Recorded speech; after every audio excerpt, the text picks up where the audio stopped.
어린이제품 안전특별법이 제정되고 유해물질 공통안전 기준이 적용되기 시작했지만 학교의 학습 준비물실의 교구는 빠르게 교체되지 못하고 있는 상황이고요. 그나마 아이들이 사용하는 책걸상과 교실 게시판, 인테리어 소품들은 이 특별법의 적용 대상도 아닌 상황입니다. 이것은 바로 안전성에 대한 확인 없이 제품들이 학교에서 사용되고 있다는 것입니다. 오늘 토론회는 서울시 기획경제위원회 최선 의원님께서 2019년 학교보건법 4조 1항에 추가된 학교 시설에서의 유해 중금속 등 유해물질의 예방 관리 조문을 토대로 학교에 대한 유해물질 관리 내용과 절차를 조례로 만들기 위해서 마련해 주신 자리입니다.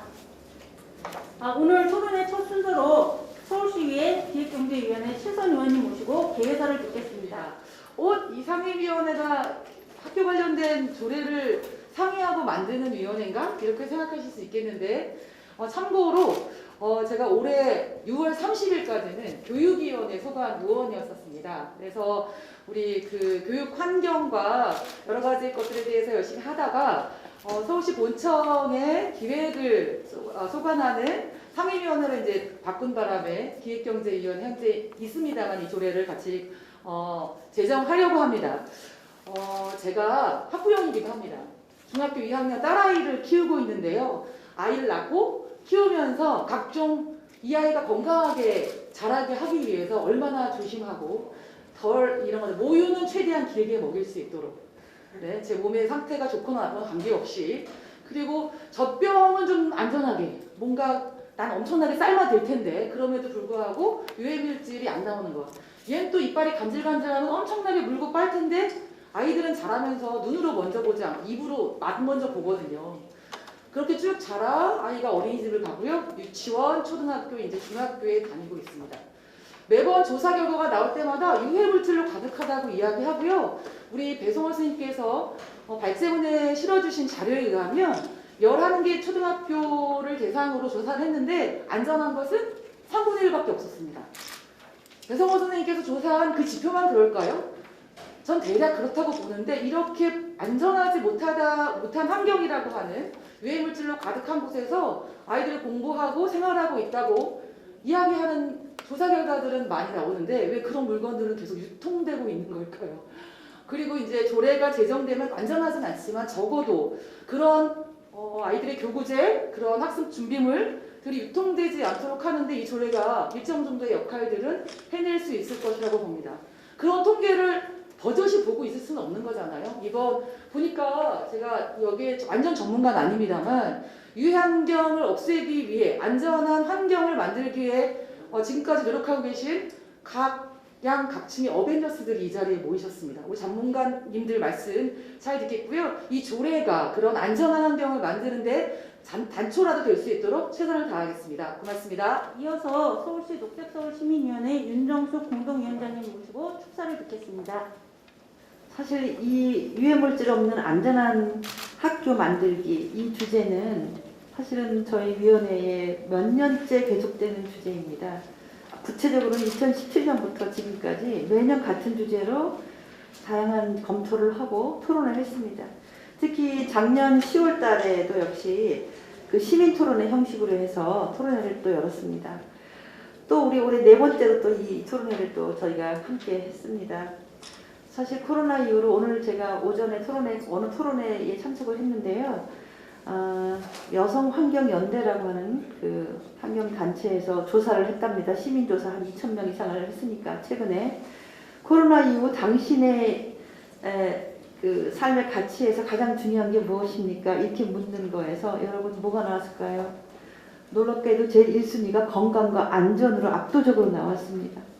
여러분 다 이해하시겠죠? 왜 그런지. 지금 이렇게 시민의 의식이 변하고 있고 우리의 삶의 환경이 변하고 있는 데에서 지금 학교는 정말로 우리한테는 포기할 수 없는 안전지대 아닙니까? 아이들을 위해서, 선생님들을 위해서, 그리고 학교 안에서 일하는 모든 분들을 위해서 사실 저는 유해물질하고 아이들, 유해물질하고 학교 절대로 어울릴 수 없는, 조합될 수 없는 우리가 이 표현들을 계속 쓸 수밖에 없는 거에 대해서 화가 나기도 하고 지금이 어느 때인데 아직도 10살 전후의 아이들이 종일 공부하고 뛰어놀고 있는 교실과 도서관과 운동장 그 모든 곳에서 안전을 확신할 수 없다는 게 얼마나 불행한 일인가 이런 생각을 하면서 마음이 좀 착잡했습니다.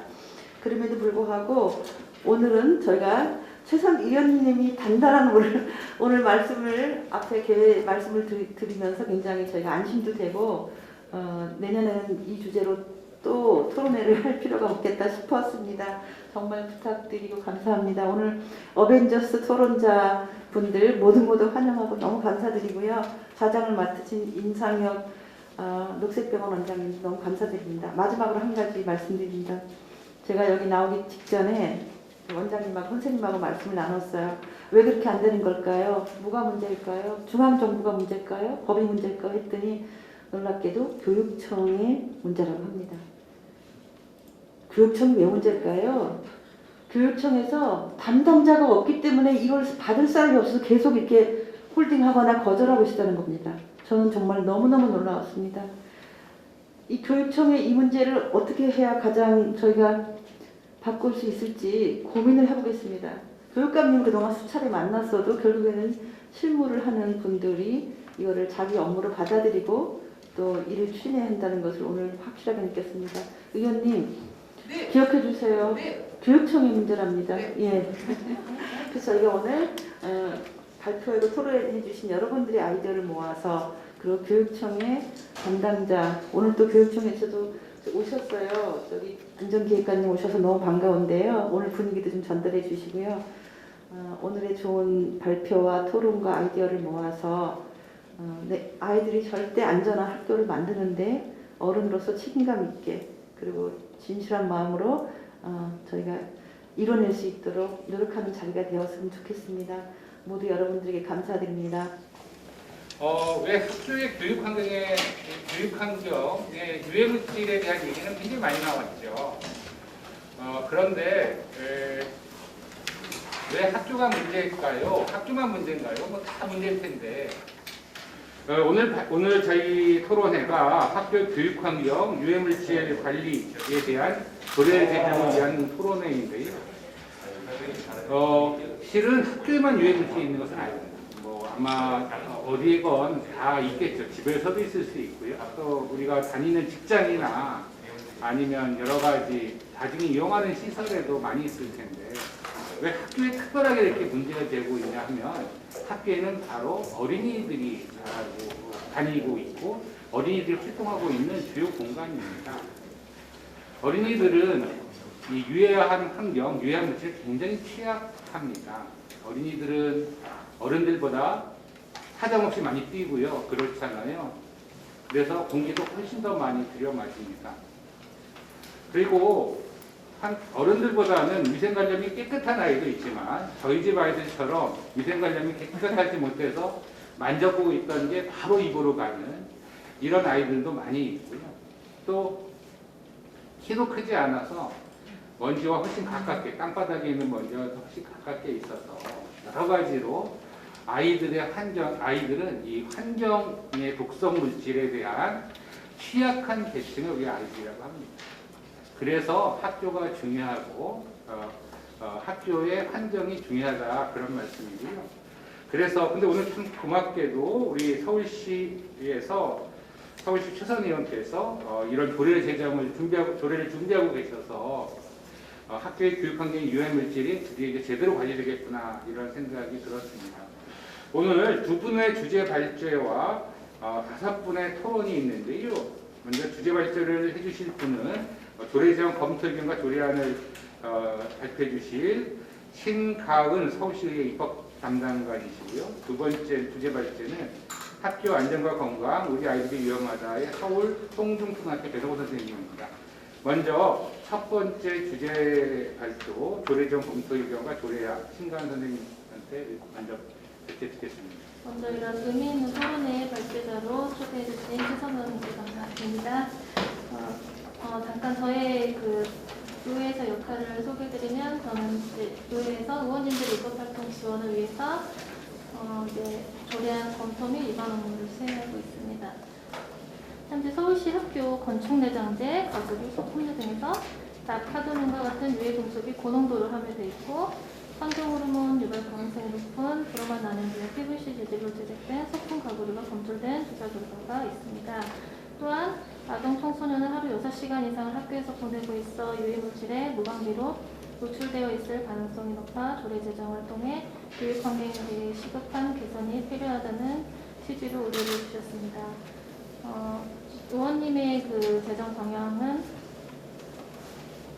현재 그 학교보건법에 따른 학교 건축물의 건축내장재 안전 기준을 강화하고 또 책상, 의자, 사물함 등 학교에서 사용하는 가구류 안전 측정 및 기준을 강화하는 것, 그리고 친환경 및 안전성이 확보된 제품과 가구를 서울 내에서 공급하고 학교에서 구매 사용할 수 있도록 관련 시스템을 마련하는 것, 그리고 유초, 중고에서 사용되는 모든 제품에 대한 유해물질 안전 기준 및 구매 지침 마련을 위한 시도교육감 협의회 TF팀 조성을 요청하셨습니다.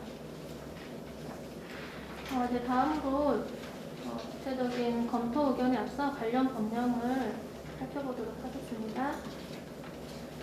학교 교육환경 유해물질 관리와 관련된 법령으로는 학교보건법, 환경보건법, 어린이 제품 안전특별법, 학교 환경위생 및 식품위생 점검기준 등이 있습니다.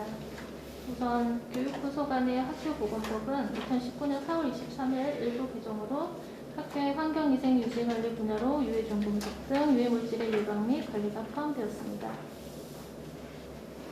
유해중금속 등 유해물질의 예방 및 관리 기준을 간단히 보면 체육장 등의 학교 시설에 설치하는 인조잔디 및 탄성포장재는 산업표준화법에 따른 인증을 받은 제품을 사용하도록 하고 인조잔디 및 탄성포장재의 파손 여부, 유해 중금속 등 유해물질의 발생 여부를 주기적으로 점검하고 필요한 조치를 할 것. 세 번째로 어린이 활동 공간에 대해서는 환경안전관리 기준에 적합하게 유지관리되고 있는지 확인할 것을 규정하고 있습니다. 학교보건법에 따른 학교 환경위생 및 식품위생 점검 기준을 보면 점검 항목으로 유해 중금속 등을 규정하고 있는데요. 내용 살펴보시면 있고요. 다음으로 넘어가서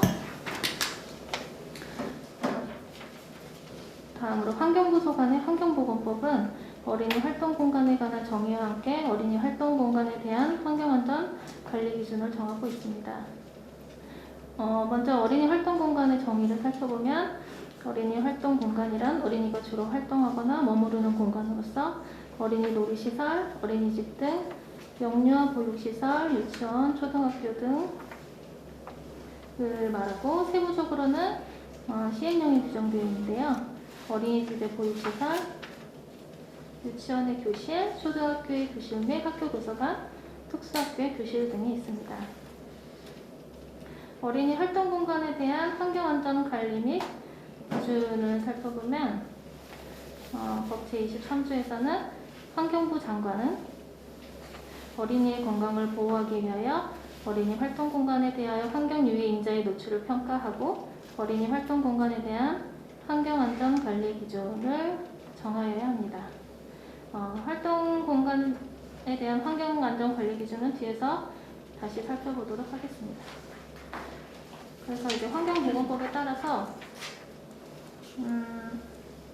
사항에 보시면 어린이 활동 공간의 소유자나 관리자는 환경안전 관리 기준을 지켜야 합니다.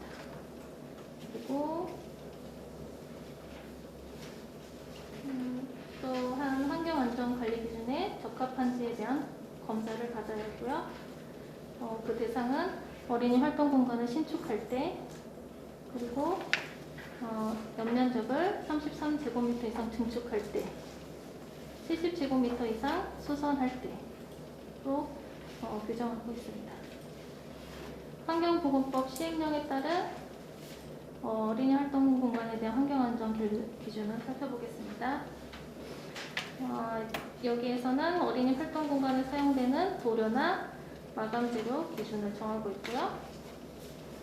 또 목재에 관한 기준을 정하고 있고 바닥에 사용된 모래 등 토양 그리고 합성고무 재질 바닥재 표면 재료 실내 공기질에 관한 관리 기준을 두고 있습니다. 어린이용품, 환경유해인자 사용 제한 등에 관한 규정을 보겠습니다. 표에 있는 내용 한번 살펴보시면 될 것 같고요. 이제 마지막으로 산업통상부 자원소관의 어린이 제품 안전특별법은 어린이 제품의 안전 확보를 위해서 어린이 제품 공통안전 기준 등 필요한 사항을 규정하고 있습니다. 본 법에서 어린이 제품이란 만 13세 이하의 어린이가 사용하거나 만 13세 이하의 어린이를 위하여 사용되는 물품 또는 그 부품이나 부속품을 말한다라고 규정하고 있습니다. 산업통상자원부 보시 어린이용품 공통안전 기준을 살펴보면 유해한 물질 안전 요건으로 비소, 카드뮴, 납순 기준을 정하고 있고 포름알데히드, 아릴라민, pH 등 한번 기준을 살펴보시면 될 것 같고요.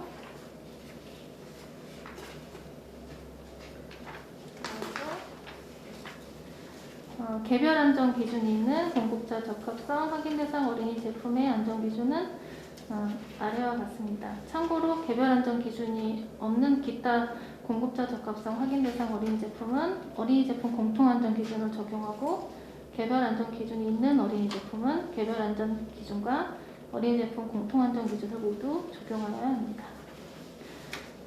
이 공급자 적합성 확인 대상 어린이 제품의 안전 기준은 생후부터 13세 이하의 다양한 연령층의 어린이가 어린이집, 유치원, 초등학교 등에서 사용하도록 의도된 가구에 대한 요구사항 및 시험 방법을 규정하고 있습니다. 아래표의 품목별 적용 범위를 보면 이제 세부 내용으로 학생용 책상, 독서대, 실험대, 열람대, 교탁, 독서실용 책상 등 그리고 학생용 의자, 신발장, 실험기구장, 사물함, 청소함, 도서 전문서가, 진열장 등을 내용으로 하고 있고요. 유해물질 안전요구사항도 있습니다. 간단히 관련 법령을 살펴봤고요. 의뢰사항에 대한 검토 의견을 말씀드리겠습니다. 학교보건법에 따라 학교의장은 학교 시설에서의 환경위생 상태가 기준에 적합한지를 확인하기 위하여 점검을 실시하고 그 결과를 기록 및 보존하여야 하며 교육감은 학교장의 특별 점검 요청에 따라 특별 점검을 실시하고 대책을 수립 시행할 의무가 있습니다. 또한 국가와 지방자치단체는 환경보건법에 따라 환경유해인자가 수용체에 미치는 영향을 항상 파악하고 환경유해인자로부터 수용체를 보호하기 위해 필요한 시책을 시행하여야 하고 어린이 제품 안전특별법에 따라 어린이가 제품을 안전하게 사용할 수 있도록 어린이 제품의 안전에 관한 정책을 수립하고 시행할 책무를 지고 있습니다. 학교 건축물의 신중축, 도료 또는 마감재 등의 안전 기준은 교육부 소관인 학교보건법 그리고 학교 환경위생 및 식품위생 점검기준 그리고 환경부 소관인 환경보건법 등에서 이미 규정을 하고 있습니다. 그리고 의뢰해 주셨던 내용 중에 책상, 의자, 사물함 등 학교에서 사용하는 가구류의 안전기준은 환경부 소관의 환경보건법, 어린이용품 환경유해인자 사용 제한 등에 관한 규정, 또 어린이용품 환경유해인자 표시 방법과 내용 등에 관한 규정, 그리고 산업통상부 자원부 소관의 어린이 제품 안전특별법, 어린이 제품 공통안전기준, 개별 안전기준이 있는 공급자 적합성 확인 대상, 어린이 제품의 안전기준, 사항 도덕서 14 어린이용 가구에 해당하여 관리가 되고 있습니다. 이제 결론적으로 상위 법령상 이미 안전기준이 정해진 것을 조례로서 그 안전기준을 보다 강화하여 의무를 부여하는 것은 지방자치법 22조에 따라 어려운 사항으로 보고 있습니다. 지방자치법 22조보다는 주민의 권리 제한 또는 의무 부과에 관한 사항이나 벌칙을 정할 때에는 법률의 위임이 있어야 한다라고 규정하고 있습니다. 현행 상위 법령상에는 지방자치단체 내지는 조례 안전기준 강화에 관한 위임사항이 없습니다. 또한 친환경 제품의 구매를 위한 시스템 마련과 관련하여 현재 환경기술 및 환경산업지원법, 녹색 제품 구매 촉진에 관한 법률 등에 근거한 녹색 제품 정보 시스템이 운영 중에 있습니다. 녹색 제품 정보 시스템의 기능을 보완하여 활용하는 방안 또는 서울시가 자체적으로 시스템을 구축할지 등 별도 시스템 마련의 필요성 여부는 추가적인 논의가 필요할 것으로 보여집니다. 조례 재개정 방향과 관련해서 현재 서울시 교육청 조례로 학교 실내 공기질 및 미세먼지 관리 조례 등 기존 조례를 개정하여 반영하는 것을 고려해 볼 수 있습니다. 다만 이 경우 조례의 제명과 내용 등이 대폭 수정되어야 하고 상위 법령 및 교육부의 학교 환경위생 매뉴얼에서 공기질과 유해 중금속 등 유해물질 관리 기준을 구분하고 있는 점을 참고해서 원래 의뢰 취지와 같이 제정안으로 제안을 드렸습니다. 조례 제안안을 간략히 이제 설명드리겠습니다. 제명은 서울특별시 교육청 학교 교육환경 유해 중금속 등 유해물질 예방 및 관리 조례안입니다. 1조에서 목적을 정하고 있는데요. 학교보건법 제4조에 따라 쾌적한 교육환경을 조성하고 학생 및 교직원의 건강 증진에 이바지함을 목적으로 한다라고 규정했습니다. 제2조 정의에서 학교란 학교와 유치원으로 규정을 했고요. 유해 중금속 등 유해 물질의 정의는 이제 현행 법령상 특정하기가 쉽지가 않았습니다. 그래서 학교보건법, 환경보건법 및 어린이제품안전특별법 등에서 학교시설 및 교육기자재에 관하여 정하는 안전 및 점검 기준의 항목을 말한다라고 정의를 하였습니다. 3조에는 교육감의 책무가 있고요.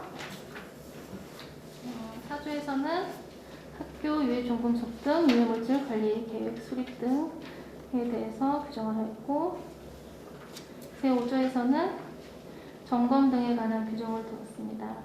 학교의 장은 학교 교육 환경에서의 유해 중금속 등 유해 물질을 적절히 유지 관리 및 점검하고 그 결과를 기록 보존 및 보고하여야 한다. 2항에서는 학교의 장은 제1항의 점검 결과 학교 시설에서 유해 물질의 지속적 발생의 가능성이 확인된 경우 교육감에게 특별 점검을 요청하여야 하고 교육감은 이에 특별 점검을 실시하고 대책을 수립 시행하여야 한다라고 규정하였는데요. 제5조는 학교보건법 제4조 제2항 및 제7항의 내용을 반영한 것입니다.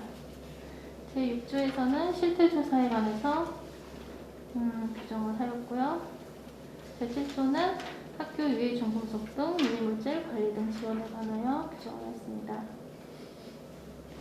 제8조에서는 정보 제공에 대해서 규정하였는데요. 조문을 잠시 읽어보면 교육감은 학생과 교직원의 유해 중금속 등 유해 물질로부터의 노출을 예방하기 위하여 각 학교가 같은 용도의 다른 제품에 비해 제품의 환경성과 안전성을 개선한 제품 등을 구매할 수 있도록 관련 정보를 제공할 수 있다라고 규정하였습니다.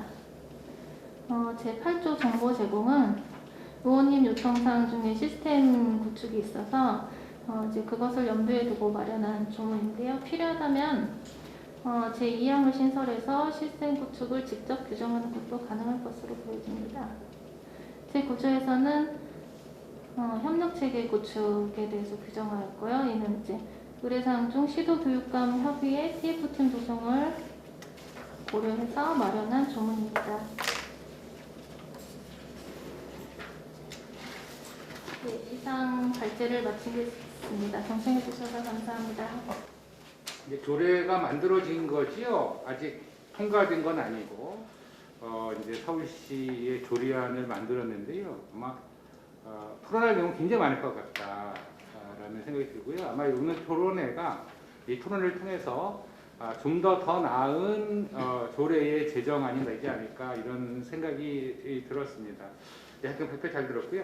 자, 두 번째 발표는 우리 학교 안전과 건강, 우리 아이들이 위험하다 배성호 선생님께서 토론 발표해 주겠습니다. 서울 시내 관내 여러 학교 선생님들의 의견을 좀 모아봤습니다. 학교 안전 이대로 괜찮은가부터 시작해서요. 그런데 가장 많은 선생님들께서 학교 안전과 건강, 우리 아이들이 위험하다라고 좀 갔으면 좋겠다고 제안을 주셨어요. 왜냐하면 선생님들께서도 되게 이런 측정 결과들을 보면 되게 두려워하십니다. 아, 우리가 발 딛고 있는 삶의 공간이 이렇게 위험했었나? 라고 좀 놀라시기도 하고요. 그리고 실제로 초등 저학년 친구들과 그 유치원 친구들, 이런 친구들에게 학교 공간이 오히려 더 위험해질 수 있다는 공간은 참 끔찍한 일이기도 한 것 같습니다. 더 나은 세상을 꿈꾸기 위해서 이렇게 어려운 시기에 저희 같이 모인 것 같아요. 그래서 실제로 2주 전에는 유네스코 아태교육원에서 코로나 시대, 이 팬데믹 시대에 학교 교육을 어떻게 할 것인가라고 아시아 태평양 지역 선생님들과 같이 국제 대회에서 한국이 주빈국이어서 제가 이제 토론을 했는데 그때는 어떤 내용으로 얘기를 드렸냐면 앞서서 말씀드린 것처럼 작년에 저희 반 친구들이 같이 활동했던 사례가 EBS 지식 채널로 나오게 됐습니다. 그 제목이 위험한 소파입니다. 사실 저는 교육부의 학교 공간 혁신 자문위원으로도 활동을 했었는데요. 교실이란 공간에 소파 하나를 둠으로 인해서 교실 공간이 어마어마한 변화를 이뤄냈습니다. 그러니까 교실의 문화가 달라졌는데, 그래서 그 소파가 우리 반의 자랑이었는데 막상 측정을 했더니 난연제 성분들이 많고 되게 몸에 안 좋은 성분들이 많았습니다. 그래서 이 문제를 어떻게 할 것인가에 대해서 사실은 그 문제 해결을 해 나가는 과정, 우리는 이 자리에서 우리 아이들이 위험하고 어린이 청소년들을 보호받아야 될 존재로만 생각하는데요. 사실 교육의 패러다임이 바뀌었습니다. 지금 전 세계적으로 특히 우리나라 교육과정에서도 학생들의 역량을 강화하겠다는 교육과정으로 바뀌었습니다. 지금 어떤 수업을 하고 있냐면 아이들이 진짜 우리들이 안전한 제품들을 쓰고 있는지 안전마크를 직접 만들어보는 수업을 하고 있습니다. 그래서 실제로 이제 이 수업이 이번에 이제 이번 주 금요일 날 한겨레 신문에 서울에는 일면으로 나올 예정입니다. 그래서 우리가 학생들을 보호해 주는 것도 있지만 학생들이 주체적으로 지금 K-팝 못지않게 K-방역으로 대한민국이 참 이 어려운 위기를 잘 극복해 나가는데 오늘의 이 자리도 비슷한 것 같습니다. 그래서 학교라는 공간이 도대체 어떤 공간이었는지, 그리고 지금 코로나19라는 이 초유의 상황 속에서 역설적으로 우리 이 토론회도 지금 원격으로 진행되고 있지만요. 근데 이런 상황에서 학교도 마찬가지고 실제로 눈맞춤을 하면서 교육을 하는 것이 얼마나 소중한 것인가에 대해서 저희가 절실히 느끼고 있습니다. 그래서 그 어느 때보다 안전과 건강이 중요하게 지금 다가서고 있는데요. 근데 지금 우리 학교 현장이 가습기 살균제 참사 이후에 과연 학교는 어떻게 될 것인가에 대한 아직 로드맵이 나와 있지 않습니다. 가장 심각한 것은요, 책상이나 이런 가구류입니다. 왜냐하면 이게 왜 심각하냐면 사실은 이걸 만드는 제조사만의 문제가 아니고요. 나라장터 시스템을 이용하게 되는데 그랬을 때 최소한 안전한 제품이 유통이 되게만 하더라도 이 선생님들이 일일이 측정하지 않아도 우리나라에서 교육부나 이런 산업통상과 조달청에서 또 인증된 제품만 쓰게 되면 안전하다는 것만 있으면 이런 우려들을 좀 불식시킬 수가 있습니다. 그래서 가습기 살균제도 마찬가지로 제조사만이 아니라 유통 과정에서 유통회사들에서 마트 등이나 이런 데서 안전성을 확인했더라면 이런 참사가 일어나지 않을 수 있었던 일인 거죠. 그래서 그리고 지금 현재 주목해서 좀 보셔야 될 게 어떤 거냐면 학교 공간 혁신이 그린 스마트 뉴딜 정책 사업으로 돼서 5년 동안 막대한 예산들이 투입이 됩니다. 교육 현장에 있는 교사로서 대단히 환영할 만한 조치인데요. 근데 저는 대단히 환영하면서도 우려되는 지점이 있습니다. 그 우려되는 지점은 무엇이냐면 작년에 교육감님 서울 시내에 새로운 초등학교가 생겨서 교육감님뿐만 아니라 교육부 장관님께서 같이 다녀가신 학교가 있습니다. 근데 그 공간에서 심포지엄을 여는데 저는 마치 임금님기는 당나귀기라는 걸 외쳐야 되는 사람처럼 가슴앓이를 하다가 결국은 토론회 끝나고 저는 탈이 났습니다. 왜냐하면 그 신설학교는 너무나 멋진 학교고요. 세계적으로도 손꼽히는 학교입니다. 그런데 그 안에 내장재는 이전에 유해물질이 많은 똑같은 학교가 되는 겁니다. 그래서 최소한 이제는 더 이상 좀 그런 일이 좀 되풀이되지 않았으면, 그래서 5년 동안 어마어마하게 학교들의 공간의 변화가 있을 텐데요. 그런 부분에서 좀 제안 사항을 좀 가지고 왔습니다. 32쪽을 이제 펼쳐주시면은요. 예, 첫 번째는 지금 말씀해주신 대로 이 조례 및 행동 지침을 마련하는 것입니다. 사실은 오늘 이 자리에서 이 부분들을 가장 핵심적으로 우리가 얘기도 하는데 저희는 지금 같이 좀 생각을 해야 될 것이 참 많은 것 같습니다. 왜냐하면 두 번째는 안전한 학교용품 지원센터 설립 및 운영 시스템 마련이 같이 병행되어야 됩니다. 실제로 저희 학교는 지금 체육용품과 학용품들을 다 측정을 하고요. 그걸 하고 있는데 근데 역설적인 현상들이 일어나고 있어요. 뭐냐면 이게 전수조사를 다 하지 않기 때문에 이걸 측정하는 학교만 오히려 공연히 측정을 해서 이게 비난이 화살이 갑니다. 그럴 것이 아니라 모두가 같이 측정을 하면서 이 부분들을 서로 보완해 나가는 부분. 특히 저는 지난 서울 삼양초등학교 최영석 교장 선생님 같은 경우는 그 측정 결과에 맞춰서 체육용품과 학용품을 다 바꾸셨어요. 참 너무나 훌륭한 교육자이신데 근데 오히려 이분이 교장사회에서는 지탄을 당하셨다고 그러세요. 왜 별나게 그런 걸 했느냐. 너만 교장 그렇게 하느냐. 그리고 왜 굳이 그런 데이터를 내느냐. 근데 더 무서웠던 것은 작년 교육감 심포지엄 발표가 끝나고 교육장 그런 관계자분께서 오히려 학교로 전화를 하셨어요.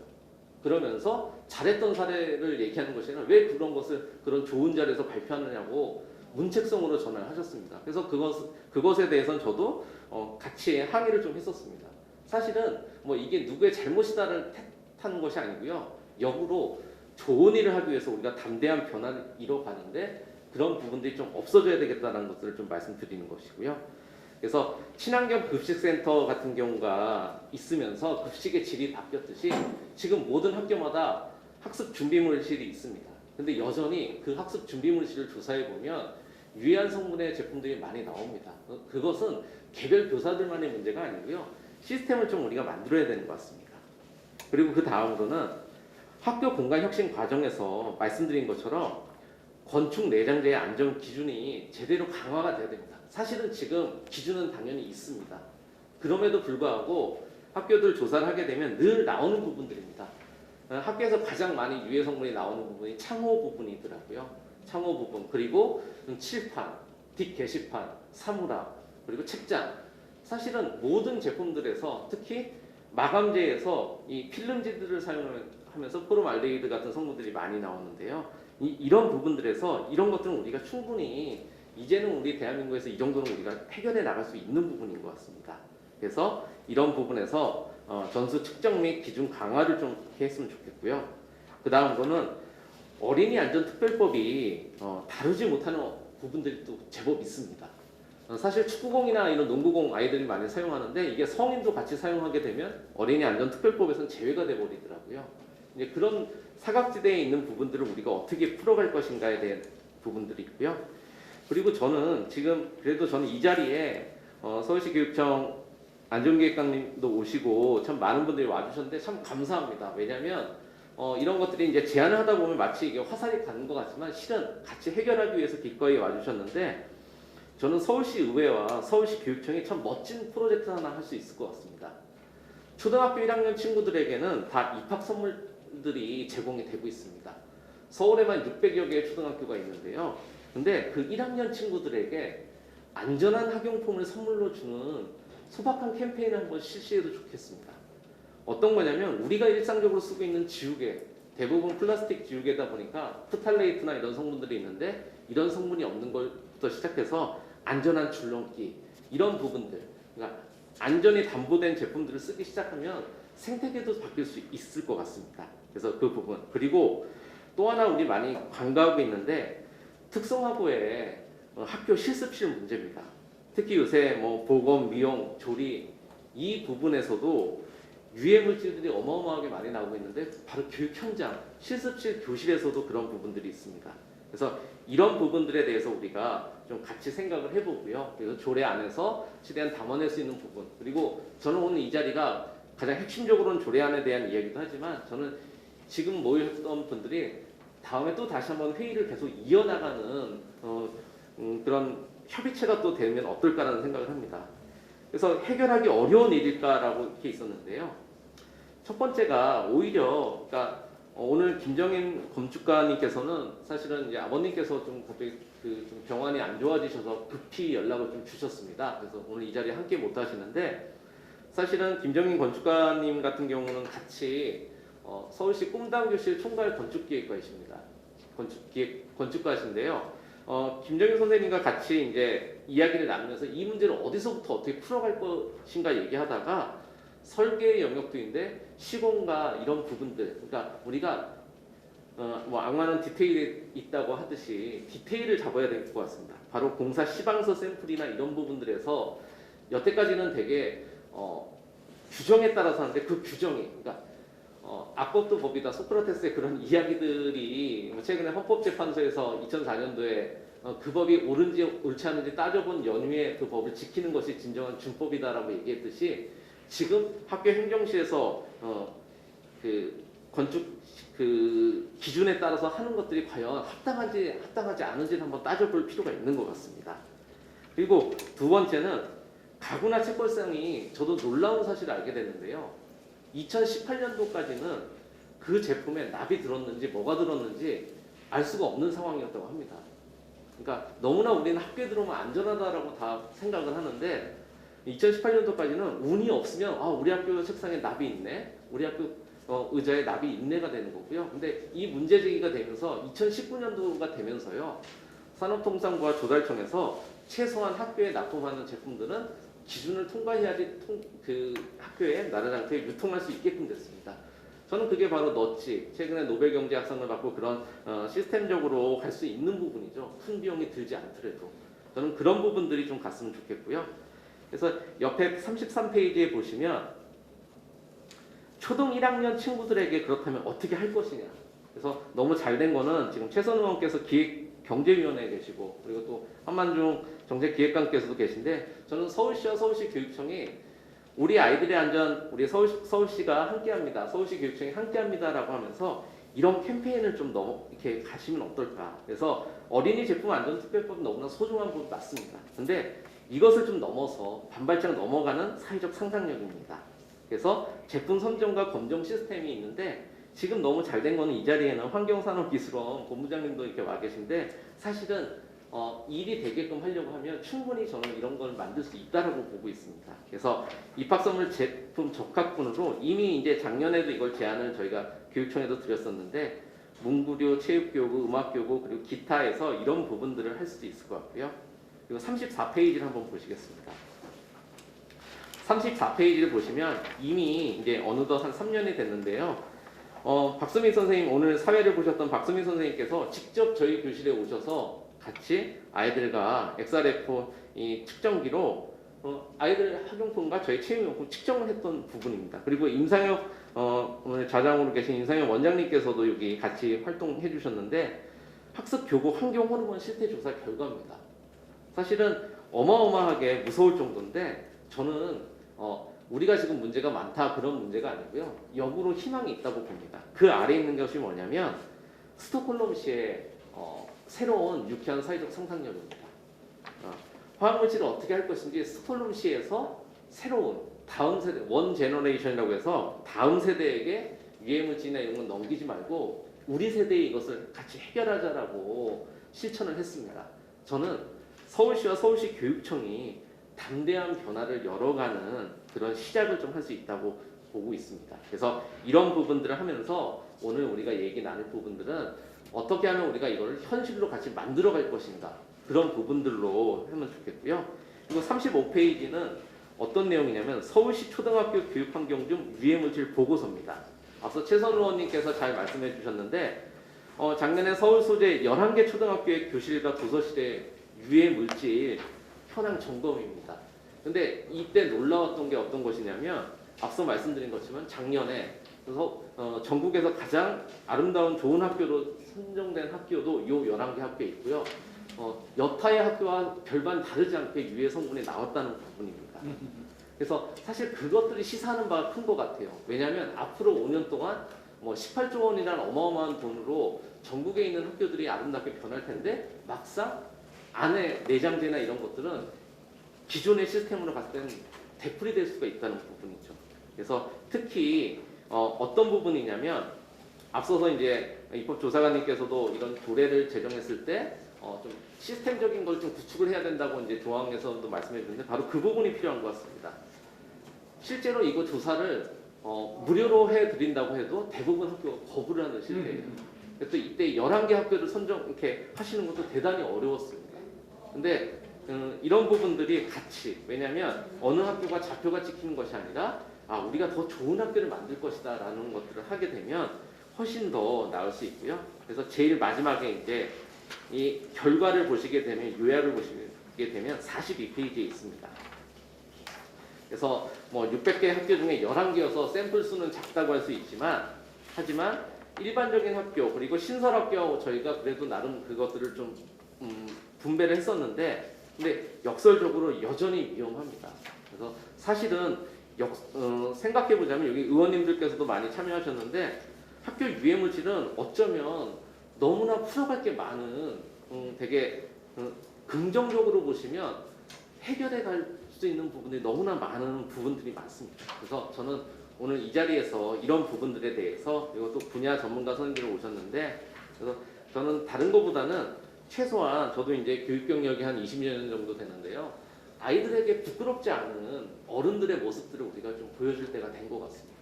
그래서 아이들이 유해물질 없는 건축 내장재, 가구류 그리고 학용품 이런 것들을 사용할 수 있도록 우리가 좀 함께 지혜를 모았으면 좋겠습니다. 예, 고맙습니다. 우리 배성호 선생님이 이제 발제를 하면서 굉장히 많은 것들을 이제 얘기를 하셨고, 그래서 오늘 이렇게 토론을 보시면 마치 배성호 선생님이 제안했던 것들에 대한 토론들이 다 있고, 결국은 배성호 선생님이 제안했던 게 조례에 어떻게 반영될까, 이게 핵심일 것 같습니다. 오늘 토론은. 근데 하여튼 너무나 재밌게 잘 들었고요. 예. 그러면 이제 본격적으로 토론을 좀 하겠는데요. 오늘 먼저 토론자 소개시켜드리겠습니다. 민변 환경보건위원회 위원장으로 계시는 최재용 변호사님이 토론해 주시고요. 또 상륙산업기술원 친환경안전본부 본부장인 김종환 본부장님께서 또 토론해 주십니다. 아름대전의 협력사업 부팀장 권현대 팀장님 나와 계시고요. 그리고 주식회사 JJR 스포츠 김희태 상무님 계십니다. 서울교육청의 정책안전기획관 한만준 기획관님 계십니다.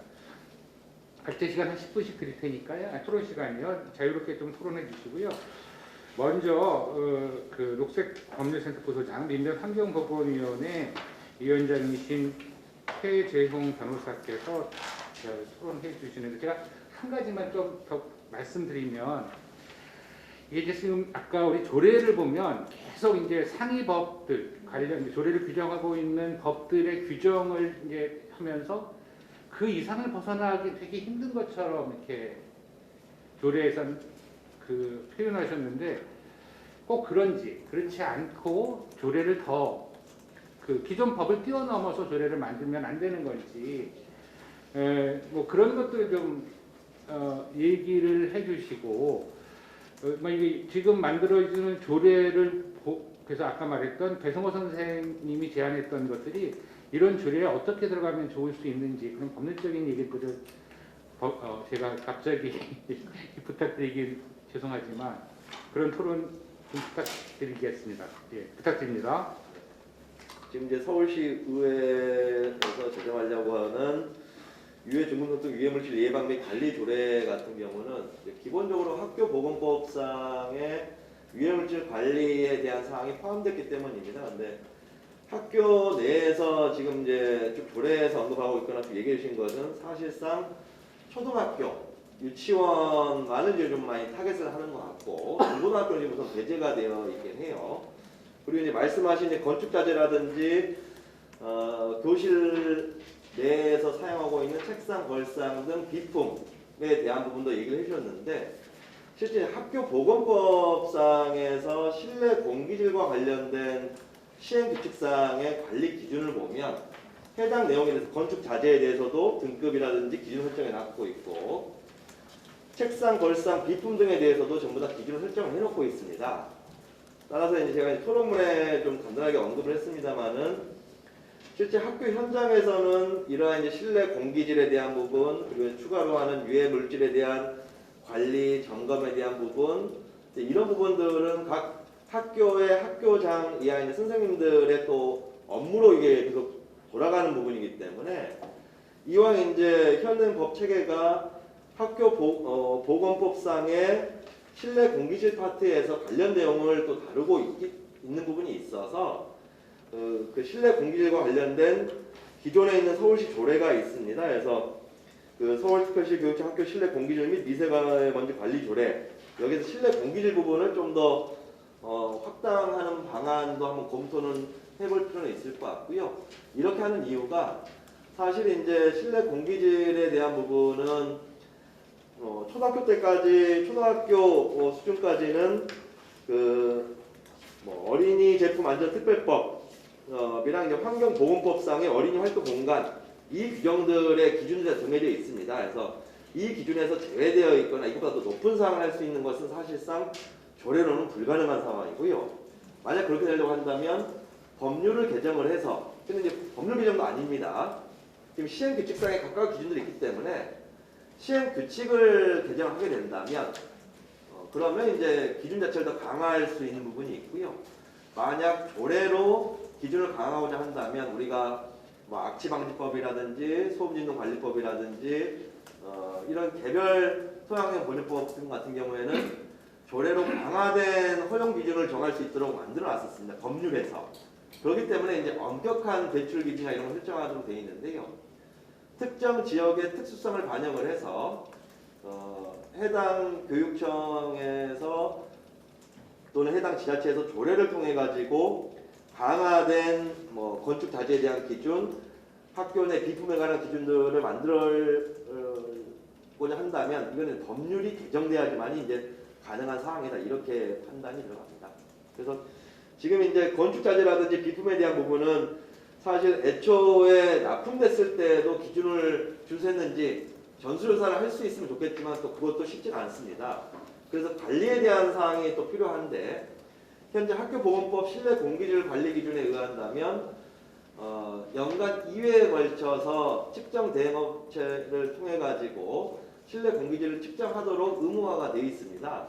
그 과정에서 지금 그 두 번째 발표를 해주신 배성원 선생님이 얘기하셨지만 그 유해 물질에 대한 측정도 그와 관련돼서 시행규칙상의 기준을 좀 더 부여를 하게 된다면 오히려 학생들의 건강을 생각해서 측정을 했던 학교가 오히려 환경 유해 학교로 낙인이 찍히는 이제 그런 문제점들 많이 해결될 수 있지 않을까라는 그런 생각을 해봤습니다. 이상입니다.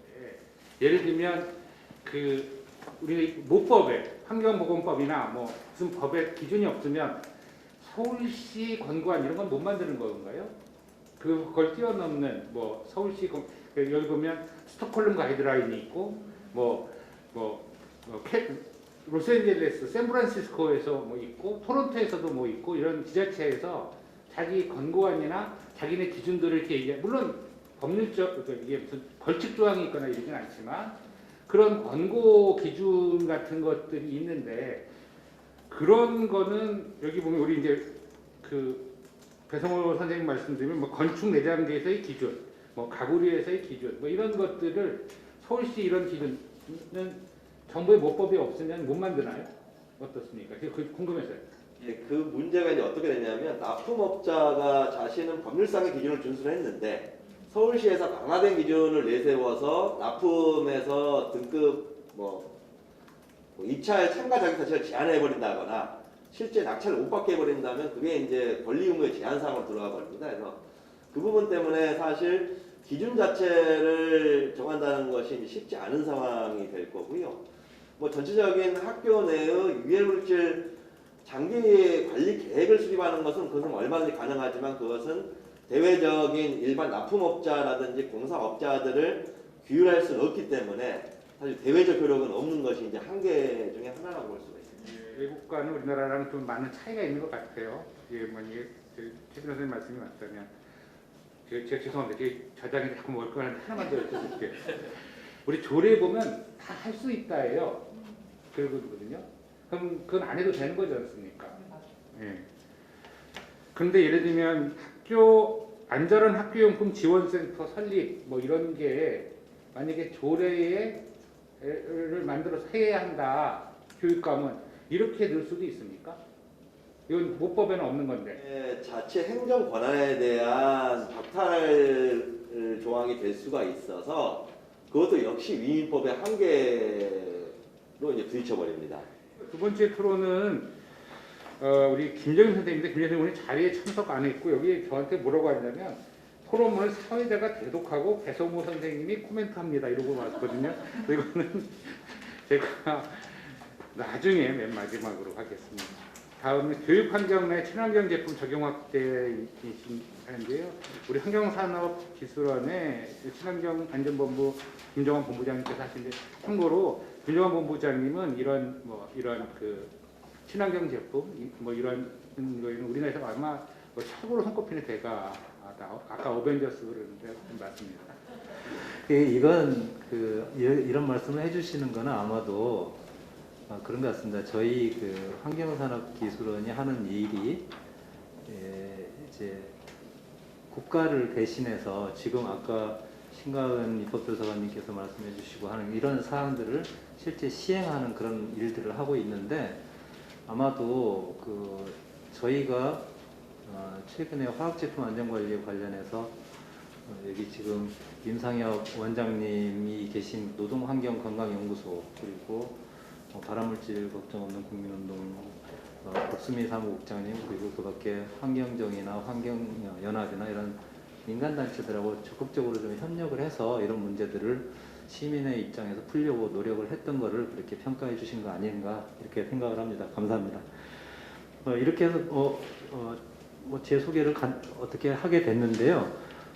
그런 점에서 저희가 지금 이런 일들을 담당하고 있는 기관인데 최선 의원님께서 이런 시민단체들과 같이 토론회를 조직해 주셔서 대단히 감사하게 생각하고 그리고 이제 배성호 선생님께서 지적해 주신 아직 학교 교육 현장에서의 유해물질의 이런 문제들 이런 것들이 저희의 노력에 지금 노력이 더 많이 미치지 못한 그런 문제점을 지적해 주셔서 좀 송구스럽고 그렇습니다. 저희 환경산업기술원을 간단하게 말씀을 드리자면 저희 기술을 개발하고 환경산업을 육성하고 국민들의 친환경 소비 생산을 지원하고 환경보건 업무 일이 좀 여러 가지입니다. 그런 업무 중에 지금 몇 가지가 저희한테 걸려 있는데요. 학교보건법에 이제 어린이 활동 공간 안심 인증이라든지 친환경 제품을 인증해서 그 학교에 사용되는 여러 가지 친환경 제품들이 있습니다. 조금 이따 서울시 교육청에서 구매한 제품에 대해서 잠깐 말씀을 드릴 텐데요. 그런 제품들을 인증하고 그 다음에 이제 학교 건물을 지었을 때 녹색 건축 인증도 저희가 일부 하고 있고요. 공공 녹색 구매 그러니까 지금 방금 입법으로 이런 안전 기준을 어떻게 정할 수 있는지에 대해서 이제 말씀하셨는데 거기에 관해서 약간의 가능한 부분들이 있습니다. 그 점에 대해서 좀 하나씩 말씀을 드리도록 하겠습니다. 저희가 친환경 제품 인증이 이제 환경 표지에서 유해성 관리를 하고 있는데 환경 표지 제품은 일반 강제 기준으로 안전 기준을 정한 것보다 더 뛰어난 환경 안전 수준을 달성하는 제품에 대해서 환경 표지를 부여를 합니다. 그래서 이제 여기 55쪽의 표를 보시면 저희가 이해를 해서 이렇게 쭉 품목들이 있는데 학교에서 이제 주로 사용할 수 있는 품목들이 이런 내용이고 EL 248번 같은 경우에 벽 천장 마감재, EL 246 바닥재 이제 이런 것들이 실내 공간에 유해 물질에 이제 영향을 크게 주는 품목들이 되겠고 EL 241 페인트 같은 경우는 지금 이제 납 중금속 함량에 관해서 이제 그런 이슈가 되는 그런 품목들이 되겠습니다. 그래서 이런 품목들에 대해서 저희가 환경 표지 인증을 주고 있습니다. 56쪽에 보시면 이제 관련된 프탈레이트라든지 중금속, 브로마 난연제, 그다음 유기주석 화합물 같은 이런 세부 기준들을 가지고 있고요. 이 기준들은 강제로 적용되는 일반 안전 기준보다 높은 수준을 적용을 하고 있습니다. 그래서 이렇게 환경 표지를 인증을 받은 제품의 경우에는 이건 이제 공공기관에서는 녹색 제품 구매 촉진에 관한 법률이라고 있습니다. 친환경 제품 녹색 제품 구매 촉진에 관한 법률이 있는데, 이 법률에서는 같은 품목의 제품을 공공기관에서 구매를 할 때는 녹색 제품이 있으면 녹색 제품을 먼저 우선 구매하도록 규정을 두고 있습니다. 강제 규정은 아닙니다만 우선으로 권장을 하고 있고, 저희가 공공 녹색 구매 관리 시스템을 통해서 매년 그리고 매월 각 공공기관의 실적을 점검하고 있습니다. 그래서 서울시 교육청의 실적도 저희가 여기 오기 전에 10월까지 좀 뽑아서 이렇게 좀 보고 왔습니다. 그래서 실제로 현행 법령보다 더 높은 수준의 안전한 제품을 학교 교육 현장에서 사용할 수 있는 그런 법적인 근거가 있고, 그것들이 이제 아까 입법조사관님도 말씀하신 녹색 제품 정보 시스템을 통해서 정부에서 이 관리를 하고 있습니다. 그리고 이제 조달 입찰 그리고 이제 일반 공공기관에서 자발적인 걸 구매, 그래서 종합 쇼핑몰이라고 있습니다. 여기에 환경표지 인증 제품만 전문적으로 판매하는 공공기관용 녹색 장터라는 것들이 또 있습니다. 그래서 저희가 생각할 땐 지금 활용할 수 있는 그 여지가 좀 있고, 이게 이제 조례에 의해서 학교 환경에서 계획, 그다음 실태조사, 관리 이런 것들이 체계적으로 이루어진다 그러면 훨씬 더 안전한 학교 환경이 되지 않을까 이렇게 생각을 합니다. 지금 제가 이렇게 말씀을 드렸지만, 물론 이제 환경 표지 제품이나 이런 안전 기준들이 우리가 아주 만족할 모든 수준을 다 갖추고 있는 건 아니고, 최근에 이제 페인트의 납함량 같은 것들은 일부 이제 저희가 개선을 준비하고 있는 그런 내용들도 있습니다. 그래서 서울시의회 그리고 서울시 교육청, 시민단체, 녹색 서울시민회 특히 이런 데서 저희하고 같이 협력해서 개선할 점들을 계속해서 알려주시고 제안해 주시고 하면 저희도 환경표지 제품, 친환경 제품의 안전 수준을 더 높여서 학교 교육 현장에 잘 적용될 수 있도록 노력을 했으면 좋겠습니다.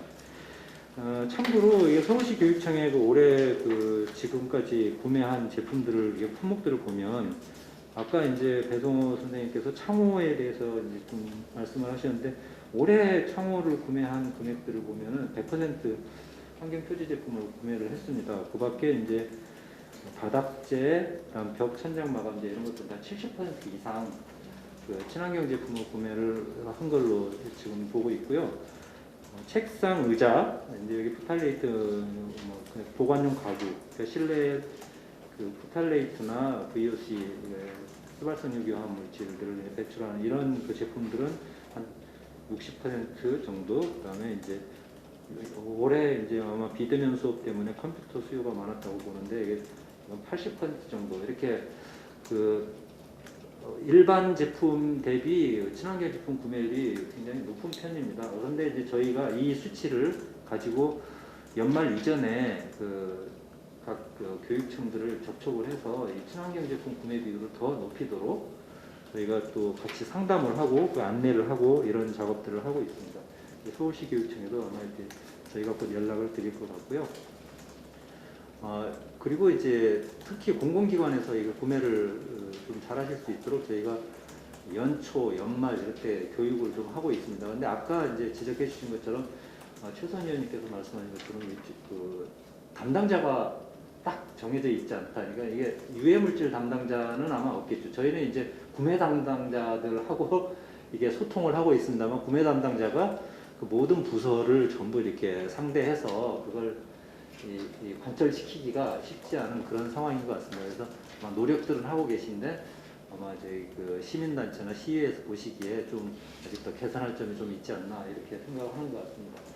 저희도 교육청하고 또 시의회에 적극 협력하고 시민단체와 같이 의견을 들어서 더 개선하도록 노력하겠습니다. 감사합니다. 우리 이제 환경학기술원에서 인증하는 게 녹색 제품인가요? 친환경 제품인가요? 이름이 뭐죠? 맨날 이 두 가지 헷갈리는데.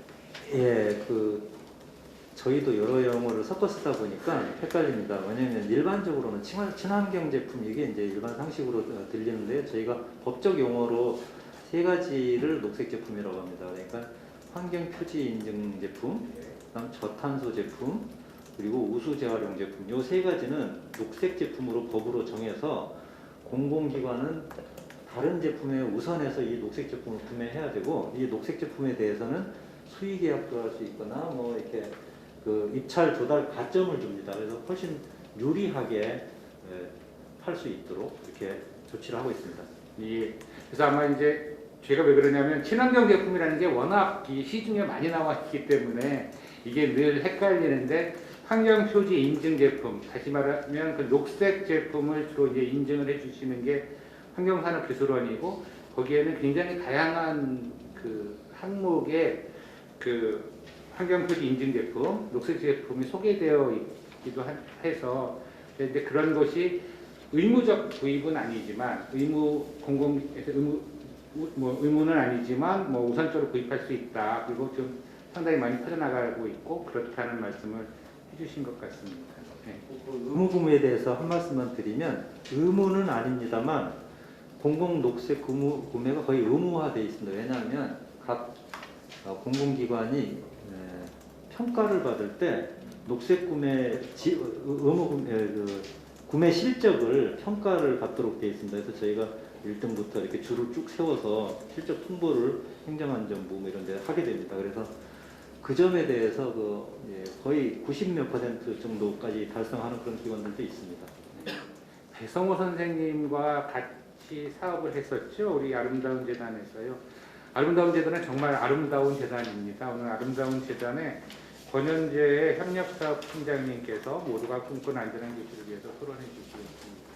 네, 소개 감사합니다. 저는 아름다운 재단에서 일하고 있는 권연재라고 하고요. 먼저 저희 아름다운 재단 같은 민간단체에서 왜 학교 내 유해 물질에 주목할 수밖에 없었는지 좀 궁금해하시는 분들이 많아서 간단하게 아름다운 재단 소개와 사업이 목표하는 바가 무엇인지 좀 말씀을 드리면, 오늘 발제하신 분들의 의견 중에 저희가 또 어떤 것을 공감하면서 지금 앞으로 나아가는지 설명을 드릴 수 있을 것 같습니다. 저희 재단 환경 영역 사업을 돌아보면 사실 많은 고민과 시도의 흔적을 살펴볼 수 있습니다. 먼저 기후변화에 취약한 계층에게 에너지 비용을 지원함으로써 에너지 불평등, 에너지 빈곤 이슈를 해결하기 위한 노력을 진행하였고, 도시공원과 녹지 확대를 위한 다양한 공익활동을 지원하였습니다. 저희는 최근에 보이지 않는 위험에 노출되어 있는 우리의 현실을 지켜보게 되었고, 미세먼지, 가습기 살균제, 우리가 일상적으로 사용하는 물품 속 유해 물질 등을 지켜보게 되었습니다. 저희는 장기 프로젝트 사업을 약 2년간 기획을 하게 되었고, 그러던 중 저희 전문가 그룹 회의에서 송중초등학교 배성호 선생님을 통해 2019년 학교보건법 개정에 따라 교실의 유해 물질의 예방 및 관리를 실시하고 있지만 규제 대상에서 제외된 물품이 많다는 이야기를 듣게 되었습니다. 우리의 동료 시민인 아이들이 직접 만지는 교실의 작은 물품들, 이를테면 지우개나 줄넘기, 리코더 포장지 등 작은 것부터 함께 바꿔나가고, 제도를 보완해 선생님들과 아이들이 안전한 환경에서 생활할 수 있는 단초를 제공하는 것이 마침 저희 재단이 함께 할 수 있는 일이라고 생각하게 되었습니다. 저희 사업은 특징이 있습니다. 특정 전문가 한 사람이나 특정 단체 한 곳, 특정 이해 집단이 주도적으로 진행하는 사업이 아니고, 초등학교 선생님, 유해물질 전문가, 환경 전문 언론인, 환경 전문 활동가, 환경단체 네트워크 등 유해물질의 문제점을 인식하고 해결해보고자 하는 마음으로 약 20여 명이 넘는 분들이 이 사업을 위해 기꺼이 머리를 맞대주었습니다. 또한 저희 사업은 실제 교실에서 생활하는 아이들이 함께 한다는 것입니다. 문제의 출발은 교실이었으니 그 교실에서 가장 많이 생활하는 아이들과 함께 문제를 해결하는 것이 필요했던 것입니다. 우리가 찾은 교실의 유해물질 물품보다 어쩌면 아이들은 더 많은 유해물질 물품을 찾아낼 수도 있고 해결책을 제안할 수도 있다고 생각했습니다. 교실의 아이들을 변화의 대상이 아닌 변화를 직접 만들어내는 주체로 바라보았습니다. 우리 사업에 함께 참여하고 있는 이해관계자들의 목표는 두 가지입니다. 첫 번째, 정규 교사 연수 프로그램을 통한 학교 관리직과 선생님들의 인식 개선을 위한 활동입니다. 교사와 학생들의 유해 물질의 위험성과 건강 영향에 대한 인식을 높이기 위한 활동으로 우리 프로젝트는 교사 및 전문가로 구성된 지필진과 함께 일종의 워크북과 동영상 4편 그리고 키트 3종을 제작하였습니다. 현재 목표했던 6개 학급보다 많은 27개 학급 700여 명의 학생이 이 프로젝트에 참여하고 있습니다. 학교에서 제품의 유해성에 대해 인식이 부족한 상황에서 조례안만 마련된다면 현장에서 적용될 가능성은 낮다고 생각합니다. 민간에서의 노력과 더불어 학교 현장에서의 작동을 위해서는 유해물질 관리 방안을 명확히 제시하는 조례와 규칙이 필요하다고 생각합니다. 오늘 발표된 조례안은 학교보건법 4조 1항을 학교 현장에서 추진할 수 있는 절차만 마련된 것 같다는 생각이 듭니다. 교사 연수와 유해물질 관리 방법에 대한 명확한 조례안이 제시되기를 바랍니다. 둘째, 안전한 제품을 구매할 수 있는 플랫폼이 마련되어야 합니다. 매년 학교에서 사용하는 학습 교구와 시설 내장지에서 검출되는 유해물질 보고서는 충격에 가깝고 이는 매번 사회 이슈로 등장하고 있습니다. 학교보건법과 어린이 제품 안전특별법에 따른 안전 기준을 초과한 제품이 여전히 학교에서 사용되고 있습니다. 제품을 구매하는 단계부터 안전한 제품에 대한 정보가 제공되어야 합니다.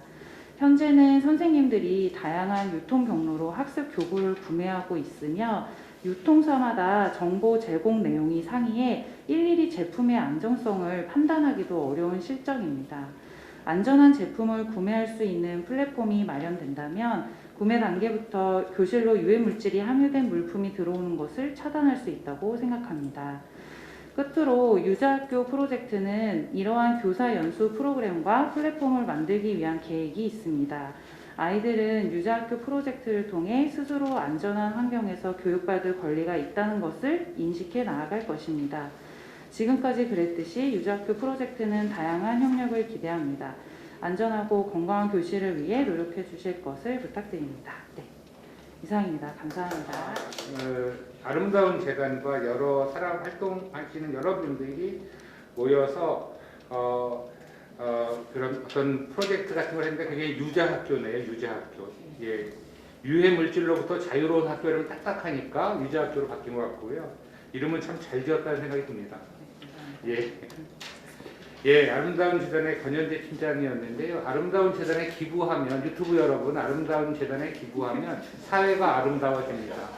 제가 홍보까지 해줬어요. 네. 다음은 5번째, 이번에는 이제 제품을 만드는 곳에서 오셨는데요.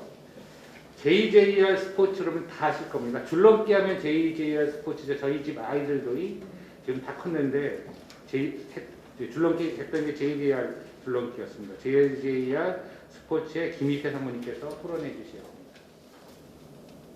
저희 제품을 그래도 알아봐 주셔서 너무 감사드립니다. 너무 조그만 회사인데 이렇게 알아봐 주셔서 너무 감사드립니다.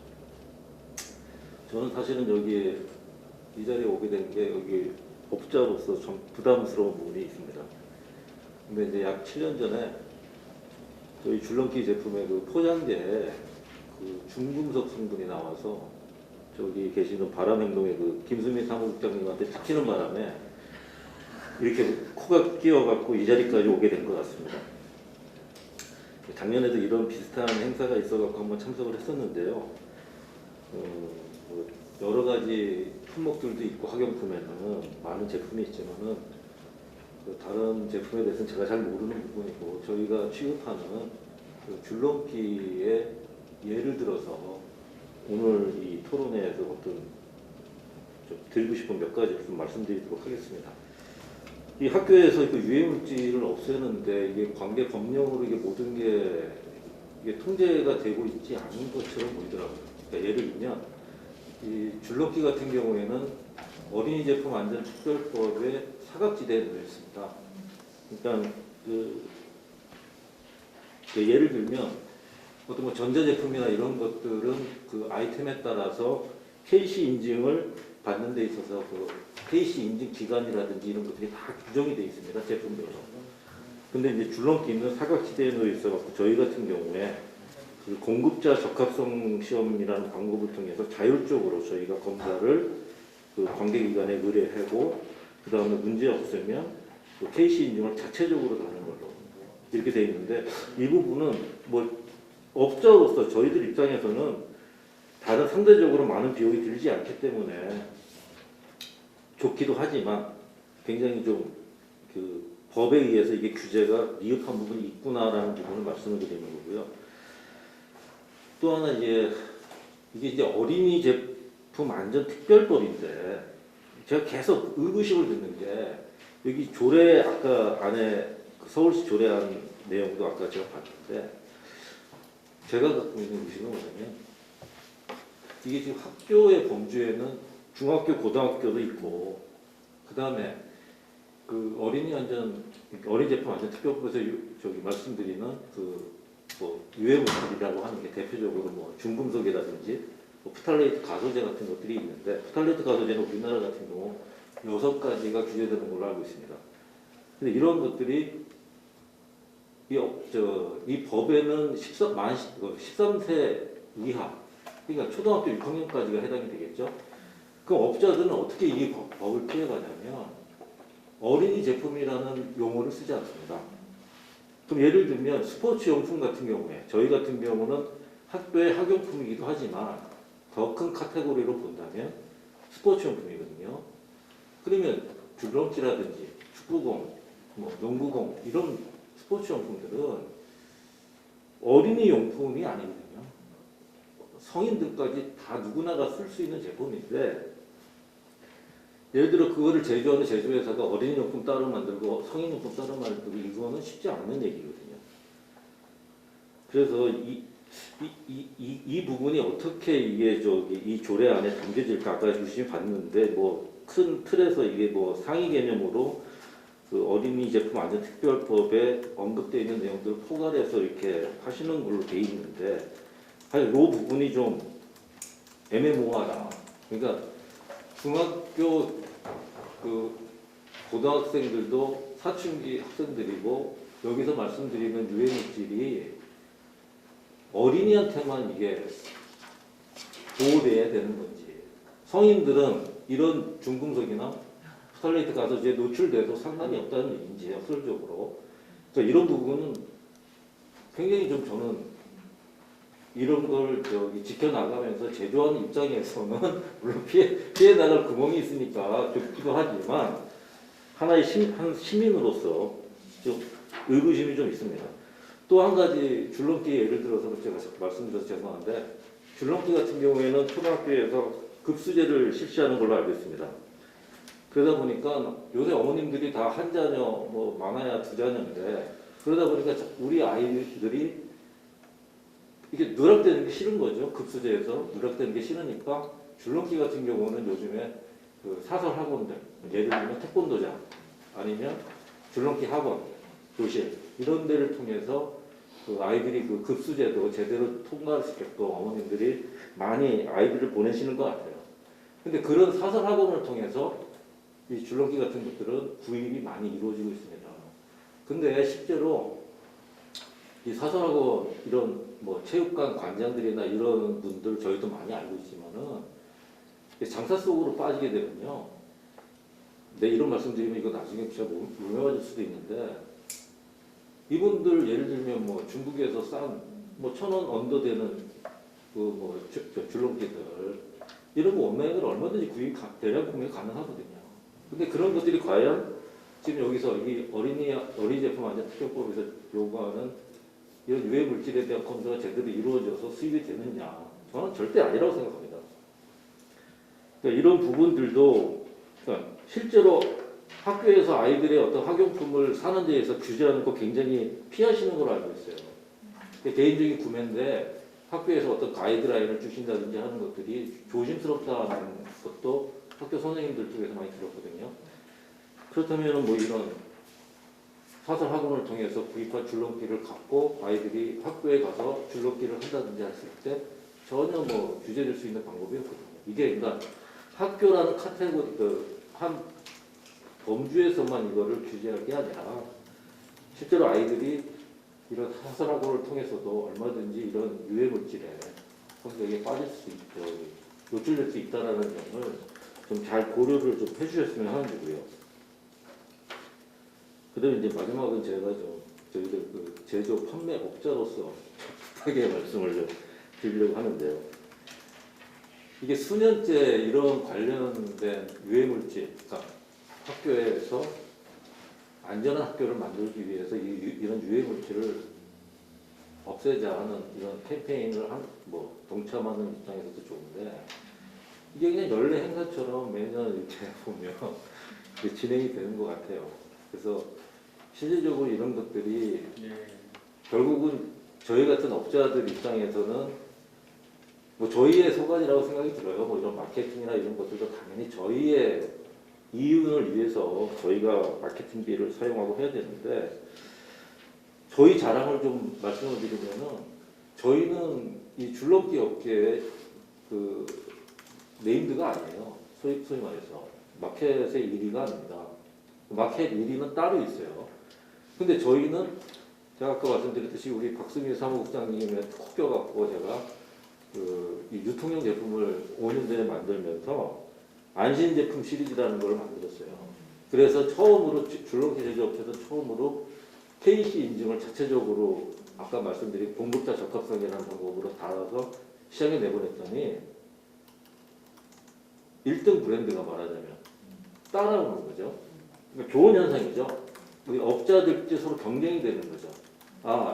저 업체가 안심 제품이라는 뭐 표현하기 좋지 않습니까? 어필하기 좋고 안심 제품이라는 이름으로 세시 인증을 해서 물건을 내보내니까 야 우리도 해야겠다 해갖고 그 회사도 그렇게 제품 라인업이 바뀌더라고요. 근데 그러니까 인식이 있는 업체들이라면 이런 식으로 서로 선의 경쟁을 통해서 안심하고 좋은 제품들이 아이들한테 공급될 수 있는 그 환경이 마련되지만 아까 말씀드린 그 어떤 체육 관장님들이나 이런 부분들에서 아까 사설학원 통해서 이분들이 장사 속으로 만약에 접근이 되면 이거는 어떻게 보면은 이 오늘 여기서 뭐 서울시 조례안이 잘 발의되고 통과돼서 교육청을 통해서 이게 뭐 학교에 전파가 된다 해도 만약 그것이 이런 사설학원이나 이런 데까지 통제되거나 규제할 수 있는 범위가 되지 않는다면 뭐 줄넘기 같은 경우는 마찬가지로 이 부분이 적용되기 쉽지 않을 것이다라는 부분을 제가 말씀드리고 싶어요. 그래서 좀 현명한 소비자들을 만들어 주십사는 거예요.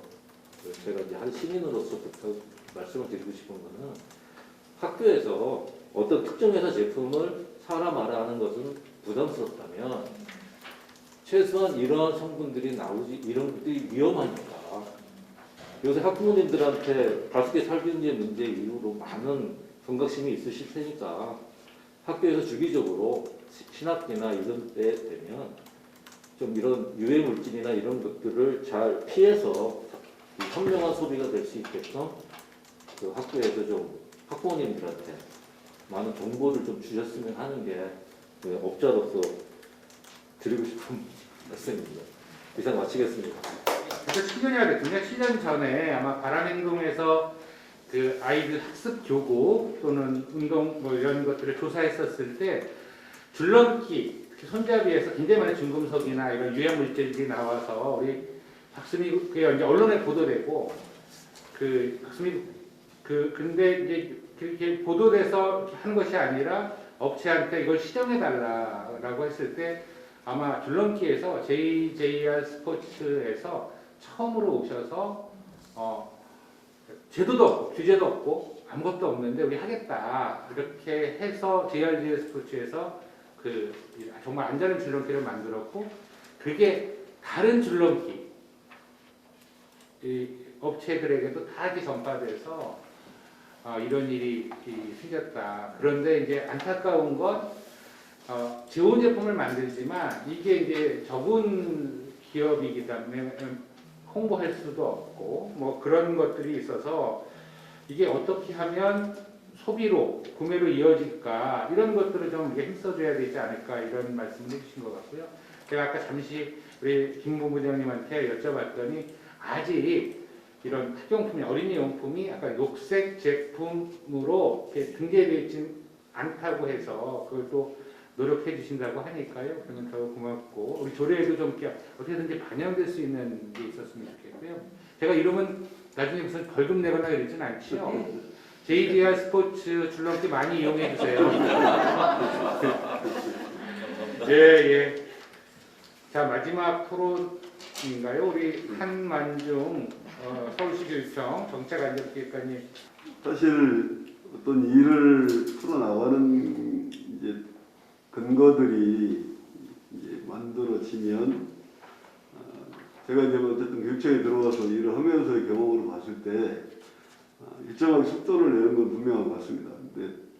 근데 그 과정이 이제 얼마나 조금 이제 실제 그 일을 풀어나갈 사람들 내에서의 공감대와 어떤 인식의 통일성 뭐 이런 것들이 있느냐에 따라서 그 사업의 원래 취지만큼 이제 성과를 내는 경우도 있고 여러 가지 변수들을 직면하면서 이제 나타나는 경우들을 보고 있는 건데 우선은 뭐 오늘 특히 이제 여러 뭐 아까 어벤져스 얘기도 했지만 여러 분야에서 이거에 관심을 갖고 나름대로 힘을 보태시거나 하셔야 될 분들이 왔기 때문에 저희로서도 사실 앞으로 사업을 구상하는 데 많은 도움이 될 거라고 생각합니다.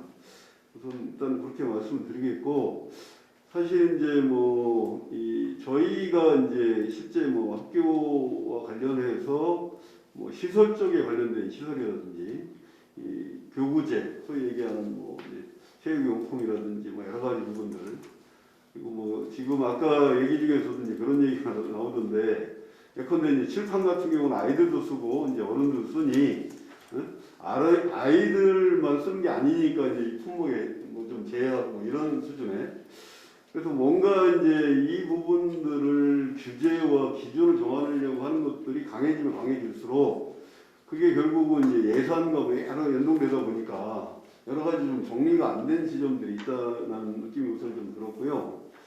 그래서 이제 그런 거와 관련해서 실제 어쨌든 이 문제가 좀 체계적으로 또 학교 현장의 근거에서 논의되어 온 흐름으로 보면 제가 보기에는 어쨌든 배선 선생님이나 이런 분들이 주관해서 하신 서울시의 11개 학교에서 실제 조사를 했다는 부분들 그리고 거기서 일정하게 어쨌든 그 기준 자체의 적합성에 대한 표준화된 기준으로서 볼 거냐 하는 것들은 아마 이제 좀 더 이제 정비가 돼야 될 것 같습니다. 그러니까 이제 아까 뭐 전수요 조사 얘기도 나왔는데 그럼 실제적으로 그것을 전수조사를 뭐 열차적 계획을 세워서 한다.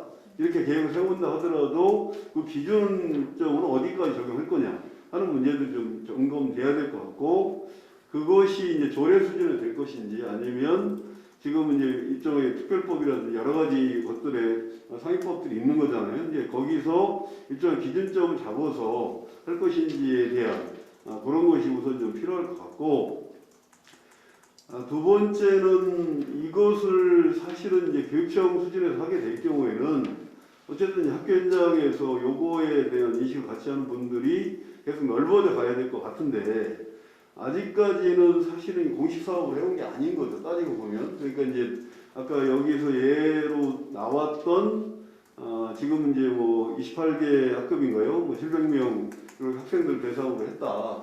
이것도 어떻게 보면 일종의 샘플 형태입니다. 그래서 이 부분들을 저희가 교육청의 공식 사업으로 어떻게 재구성을 할 건가 하는 것은 오늘 뭐 이런 흐름들하고 이후의 과정들을 보면서 좀 제가 재구성을 해서 어찌됐든 뭐 그렇게 해야만 좀 더 이렇게 공신력이 생기고 하면서 이 사업에 이제 나름대로 체계가 잡힐 거다 이런 생각이 들고요. 실제 뭐 사실 뭐 교육청이 의지를 가지고 하면 상당 부분 할 수 있는 게 분명합니다. 그런데 이제 이것이 예컨대 이제 교육부하고 산업통상자연부, 환경부 이런 쪽들이 아까 말씀하신 기준점을 잡는 데 있어서의 구체성을 좀 더 명확하게 해주면 저희는 또 그거에 의해서 이제 규정이 되는 거고 이게 결국 뭐 서울교육청 산하의 학교와 아이들에게만 있는 문제가 아니지 않습니까? 그러니까 이제 전국적으로 동시에 가야 될 문제이기 때문에 그런 부분에서 이제 소위 이제 상급단위 중앙부처와의 관계 속에서 저희가 해야 될 역할도 좀 고민을 해봐야 될 것 같고요. 또 이제 실업교육감 협의회가 있으니까 그 차원에서 교육감들 내에서도 뭔가 요거에 대한 인식을 좀 더 공유하고 확산시켜 나가는 쪽에서 제가 역할을 좀 했으면 좋겠고요. 그 조금 우려 겸 하고 뭐 진솔하게 뭐 제가 이 사업을 고민하면서 들었던 생각을 마지막으로 말씀을 드리겠습니다. 저가 경험하고 있는 소위 이제 이런 유해 물질이든 친환경과 관련된 문제의식이든 간에 예컨대 이제 미세먼지 문제가 있었고 성면 문제가 있고 또 공기질 문제가 있고 또 우레탄 문제가 있었습니다. 그래서 사실 이제 우레탄 같은 경우가 한번 좀 이제 그 과정을 우레탄과 성면 문제를 저는 좀 점검을 해볼 필요가 있다 이런 일을 할 경우에 실제 이제 성면이 이제 그게 상당히 문제가 있다 이렇게 돼서 여전히 한쪽에서는 계속 이제 전면적 성면을 그렇게 해라 이렇게 되어 있는 부분이 있는데 실제 성면을 막상 철거하려고 했을 경우에 이제 학교 구성원들이 계속 반대하고 이렇게 되면서 이제 교착 상태가 됐던 경험도 있는 거고요. 우레탄 부분도 이게 이제 그래서 마치 이제 발화물질의 대표적인 걸로 우레탄을 규정을 했고 그래서 서울에 있는 대부분의 학교에 우레탄을 제거하는 것이 그 당시에 예산도 상당히 많이 들어서 이제 진행을 했습니다. 그런데 이제 또 막상 그 부분들을 진행하는 과정 속에서 그러면은 이제 우레탄을 대체하는 뭐 친환경 뭐 이제 인조잔디 뭐 이런 얘기들 그러니까 대안제적인 것들이 안 나오다 보니까 그럼 맨 운동장에서 하는 게 맞냐 뭐 이런 것들이 이제 되는 거죠. 그래서 실제 이제 이 부분이 기준점을 정하고 사업을 공식화하고 예산을 투여하고 뭐 행정적인 체계를 갖춰나가는 거는 거기까지는 뭐 저희가 해야 될 역할인 것 같은데 이렇게 됐을 경우에 실제 이제 그걸 대체할 만한 아까 이제 지금 이제 사업 측에서도 나오셨고 뭐 그렇게 돼 있지만 어쨌든 지금 현재 저희가 공급받고 있는 것은 나라장터를 통하거나 이런 공식화되어 있는 틀들이 있는데 거기서 이제 아직까지는 부족한 거죠. 이런 인식을 가지고서 뭐 많이 제공이 된다면 그래서 이제 그런 부분에서 이제 보완해야 될 점이 있는 것 같고 실제 좋은 선례들을 많이 쌓아나가는 것들이 중요할 것 같아요. 저번에 이제 서울교육발전협의회 때 학부모 쪽에서 오셔서 금천구 사례 얘기를 좀 했습니다. 그래서 이제 금천구가 이런 문제의식을 가지고 이제 좀 예산 지원도 해서 금천구 관내에 있는 학교들이 아까 뭐 배동 선생님이 제안하신 뭐 그럼 입학생들 준비물부터 한다든지 뭐 이렇게 해서 이제 하는 것들이 이제 시작이 되는 것 같고 특히 이제 아까 나왔던 그 조금 지금 이 코로나 상황에서도 꾸준히 이 문제의식을 가지고서 하시고 있는 그런 뭐 시범운영 수준에서 하고 있는 그런 것들이 좀 정리가 되면 그걸 바탕으로 해서 서울교육청이 어쨌든 뭐 단기간에 바로 이것을 뭐 하겠다고 제가 이렇게 여기서 뭐 강하게 말씀드릴 수는 없지만 뭐 분명히 이거는 뭐 어쨌든 지체할 수 없는 과제인 거는 저는 분명한 것 같고 이것을 좀 더 지혜를 모아서 체계적으로 그리고 기왕에 할 거면은 뭔가 좀 지속성 있게 사업될 수 있도록 고민하겠습니다. 예, 이상입니다. 우선 너무 감사한 건 그 조례의 내용, 그 다음에 발제자의 내용들을 완전하게 잘 이해하고 계시는 것 같아요. 또 한 가지 놀라운 건 지금 이제 그 그 학교에서 문제됐던 성면, 또 우레탄 트랩, 또 최근에 미세먼지 이런 것까지 그 굉장히 지금 교육부의 정책이 굉장히 문제가 많은 것도 알고 계신 것 같아서 또 저희가 한번 놀랐습니다. 그래서 근데 저희가 뭘 하던 간에 제일 중요한 건 그 일을 아까 지금 말씀드렸던 학교 성면, 우레탄, 뭐 학교 먼지, 그다음에 이런 환경 이런 거는 어느 한 부서가 이걸 담당하면 전문성도 키워가고 굉장히 많은 네트워크도 만들고 그러는데 아쉽게도 교육청에는 그런 부서가 없어요. 그러니까 그냥 말도 안 되는 저 깜짝 놀랐어요. 우레탄을 다 걷어내는 거 보고서 참 돈도 많은 나라다 우리가 뭐 이런 생각. 이게 성면도 다 걷어버립니다. 그냥 뭐 이런 게 이제 우리의 그 수준인데요. 이걸 좀 이렇게 교육청, 서울시 교육청에서 좀 앞서서 이런 문제들을 좀 제대로 논의하고 실천하는 그런 부서가 좀 만들어지기를 간절히 바랍니다. 자, 마지막 토론인데 오늘 참석하지는 않으셨는데요. 김정임 선생님의 토론인데 제가 읽고 배성호 선생님이 코멘트를 하라고 주최 측에서 이렇게 요청했으니까 제가 너무 많으니까 다 2페이지만 대안사항. 이분은 이제 건축가입니다. 참고로 저희 집 아들도 건축가인데 쓸데없는 얘기했습니다. 더 심도 있는 논의가 필요하지만 관련업 종사자로서 학교 유해물질 관리를 위한 제도적 제안을 해보자면 기존 녹색 건축물 인증제도 내에서 유해물질 관리에 대한 항목을 강화하는 방법이 있겠다. 기존 시행되고 있는 인증제도 내에서 일단 학교에 대한 기준을 강화하여 빠르게 시행할 수 있는 장점이 있다. 2. 별도 인증제도 마련. 녹색 건축물 인증제도는 목표가 온실가스 배출과 에너지 사용을 줄이는 것에 초점이 맞춰져 있으므로 장기적으로는 별도의 인증제도를 마련하여 학교의 설계 및 시공, 추후 유지 관리까지 망라할 필요가 있다고 생각한다. 향후 해야 할 일, 관련법 및 규정 정비하여 누구나 쉽게 적용할 수 있도록 해야 된다. 교육청이 주체가 되어 인증제도 시행에 대한 시뮬레이션 필요. 뭐 이렇게 할까요? 추후 사용하면서 발생하는 많은 경우에 대한 관리 지침 마련. 우려되는 점, 학교 건축 산업도 하나의 거대한 생태계이다. 학교 건축은 나라장터에 등록된 업체들의 제품을 우선적으로 적용하게 되어 있는데 대부분 영세한 중소기업들로 현실적으로 제품 개발, 인증 및 이를 유지하는 것에 대한 어려움을 토로하고 있다. 일시에 강화된 기준을 적용하면 이에 대한 대응이 수월한 대기업들 제품을 우선적으로 사용하게 될 가능성이 높다. 시행 전에 다양한 생태계 구성원들의 의견을 듣고 현실적이면서도 상생 가능한 시행 기준 및 절차에 대한 논의가 필요하다. 이렇게 의견 코멘트 해주세요. 1시간 정도 이제 사실 뭐 이 토론 말고요. 그래서 이 발제하고 토론에 모실 때 좀 이야기를 좀 나눴었습니다.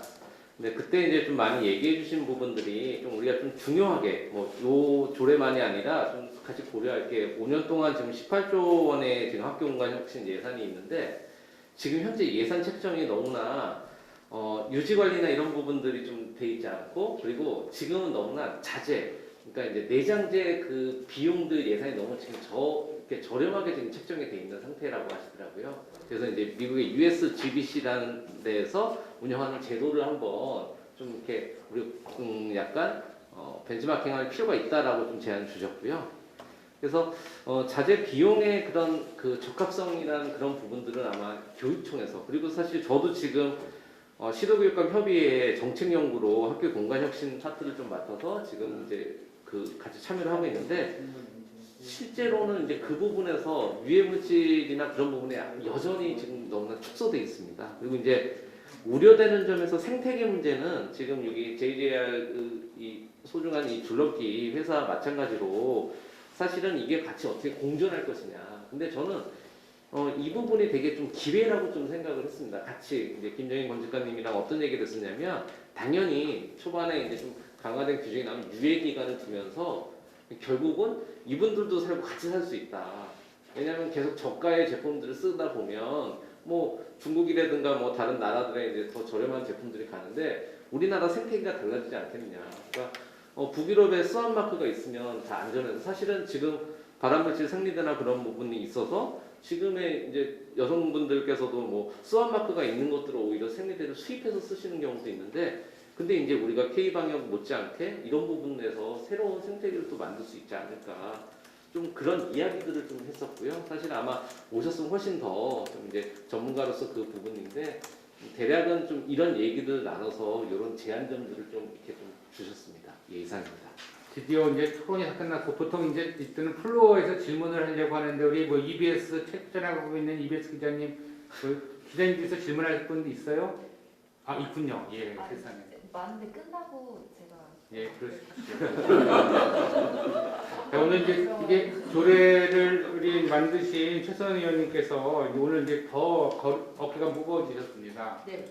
굉장히 많은 좋은 얘기들이 엄청나게 많이 담겨져 있고 뭐 참고로 뭐 제가 서울시 몇 개의 조례들을 보면 그 보호법에서 규정되지 않은 것도 굉장히 많이 담고 있어요. 예를 들면 우리 배성 선생님 말씀드리면 안전한 학교용품 지원센터 설립 운영한다.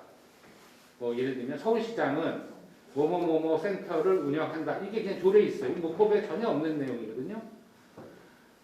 근데 그렇게 하더라고요. 난 그래서 뭐 법에도 없는데 해도 되냐 그랬더니 뭐 안 해도 된대요. 뭐 그래서 법률가마다 다 다르지만 잘 하고 있고. 질문이 있나요? 사회자가 질문하면 어떻게? 진행자가? 김종환 본부장님께서 서울시 교육청에 녹색 구매율이 매우 높은 부분들이 있다. 창호와 바닥재 같은 경우 90% 이상, 100% 가까이 녹색 구매가 이행되고 있다고 말씀하셨는데요. 이게 바로 환경보건법의 위력입니다. 환경보건법 어린이 활동공간 안전관리 기준에 따라서 벽과 바닥과 창호는 납과 포탈레이트가 사용되면 안 돼요. 그래서 점검과 함께 시설 개선을 하다 보니 납이 없는 창호를 찾았겠죠? 납이 없는 창호가 환경표시 인증 제품밖에 없었기 때문에 환경표시 인증 제품의 100% 판매가 이루어진 겁니다. 근데 문제는 환경보건법이 교실과 도서관에 벽과 바닥재와 창호만 대상으로 한다는 것입니다. 교실에 그런 제품만 있냐는 거죠. 지금 포탈레이트와 납이 고농도로 확인되고 있는 게시판과 책장, 책걸상 등은 환경보건법의 점검 대상도 아니고 어린이 제품 안전특별법에 따른 최신 제품이 구비되지도 않았습니다. 그 책걸상만 어린이 제품 안전특별법에 해당되거든요. 그러니까 게시판과 칠판, 책장 이런 부분들에 대한 관리는 그럼 어느 기준에 따라서 어느 규정에 따라서 할 것이냐. 배동호 선생님의 자료 40쪽에 보시면 실내 먼지에서 납과 카드뮴, 포탈레이트가 검출되고 있습니다. 우리 유해물질의 민간계층이라고 하는 어린이들과 가임기에 놓여있는 남성, 여성 선생님들이 하루 종일 머무르는 공간에서 유해물질에 지속적으로 노출되고 있다는 거죠.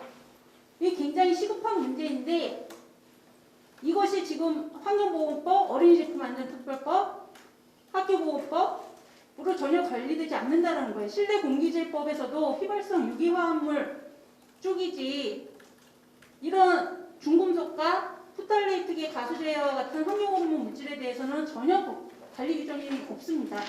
그래서 이런 부분들이 조례 안에 어떻게 관리될 것인가 담겨져야 되고요.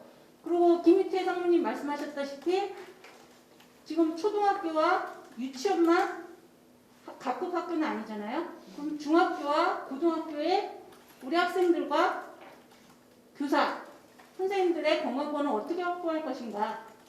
거기는 더군다나 이 환경보건법하고 어린이집 안전특별법은 적용되지도 않아요. 만 13세 이하 어린이 활동공간과 제품에 대한 규정들이기 때문에. 그래서 학교보건법 4조 1항의 유해물질 예방 및 관리가 되려면 그런 종합적인 부분 속에서 조례안이 마련이 되어야 된다라고 생각합니다. 그래서 우리 좌장님께서 마지막에 잠깐 언급하셨듯이 서울시에 미세먼지 조례가 있었습니다. 국가 미세먼지 특별법이 제정되기 이전에 조례가 있었습니다. 무법이 없이도 조례가 만들어질 수 있고 시민의 건강과 안전을 위해서는 서울시 조례를 제정하고 운영할 수 있다라는 증거로 볼 수 있거든요. 그래서 저는 서울 시민인 어린이와 교사의 건강과 안전을 확보하기 위해서 실질적이고 구체적인 조례안이 좀 마련이 되었으면 하는 바람을 말씀드립니다. 그래서 우리 최선 의원님 마지막 그 얘기를 듣고 토론을 마치도록 할게요. 예. 잠깐 봤는데 환경보건법에서 국가와 지방자치단체는 법에 따라 환경 유해 인자가 수용체에 미치는 영향을 항상 파악하고 보호하기 위해서 필요한 시책을 시행하여야 한다는 의무 규정이 있기 때문에 내가 서울시 교육감으로서 혹은 서울시장으로서 우리 서울시민을 그리고 서울시 교육청의 학생과 하여튼 공간에 학교에 있는 사람들을 어떻게 유해 환경으로 보호할지 내 계획을 세우는 것 속에 넣을 수도 있을 것 같습니다. 사실은 기초권, 광역이건 지방원들이 여러분들 안 주거든요. 열심히 하고 잘하는 것들보다는 사고치고 이런, 제가 이제 적합치 않은 말일 수 있겠습니다만 어느 조직이거나 어느 총량의 절대 진상들은 있습니다. 근데 이제 진상에게만 집중하기 때문에 지방자치단체가 발전하고 발달하는 데 굉장히 저해됩니다. 이게 뭐냐면 저희가 왜 지방자치법을 개정해달라고 이야기하냐면 이렇게도 우리의 권한을 제약하고 있기 때문입니다. 그래서 저희는 법에 위임받은 것 이외에는 조례를 만들 수 없어요. 저희의 창의력을 사실 제한하고 있기 때문에 아울러 지방자치법의 개정에 대한 관심도 가져주십사 말씀을 드리고요. 제가 애초에 나름 이쪽에 환경에 대한 저희 어떤 인지 정도가 그렇게 낮다고 생각 못했습니다만 저 오늘 엄청나게 막 절망하면서 때로는 공부도 해야겠다. 그런데 우리 박순희 국장님께서 말씀해 주셨는데 저는 일단 이번 조례에 대한 목표가 생겼습니다. 일단은 할 수 있는 것부터 하고요. 우군을 확보하는 것부터 하겠습니다. 제가 이제 저와 가까운 분들 가운데 이제 환경에 대해서 감수성이 예민한 분들로부터 많이 배웁니다. 처음에는 이른바 이제 뭐랄까 그렇게 극성이야 싶을 때도 사실 있었어요. 근데 저는 이제 우리 아이가 그분이 아이 키울 때 조심했던 것을 제가 우리 딸아이 키우면서 조심하지 않아서 우리 딸아이가 그 집 아이보다 덜 건강하거나 이런 증상이 생길 때마다 엄청난 죄책감에 시달리거든요. 조심할 걸 그때부터 많이 공부할 걸 하는데 저는 이제 이번 조례가 개정도 아니고 제정이잖아요. 저는 이제 조례와 병합해서 할 생각은 없고요. 그대로 학교 교육환경 유해물질 관리조례 제정 이 이름을 타이틀을 걸고 가되 시행규칙이 만들어지는 과정과 관련해서도 같이 토론이 필요한 듯하고 당장 제가 이번에 예결인데 그런 걸 할 수 있을 것 같습니다. 배성원 선생님께서 제안해 주신 학습 준비물 관련해서 친환경 제품으로 반드시 할 것과 관련해서 해볼 수 있는 얘기고 예결위에서도 다시 한번 확인드리는 말씀을 드리도록 하겠습니다.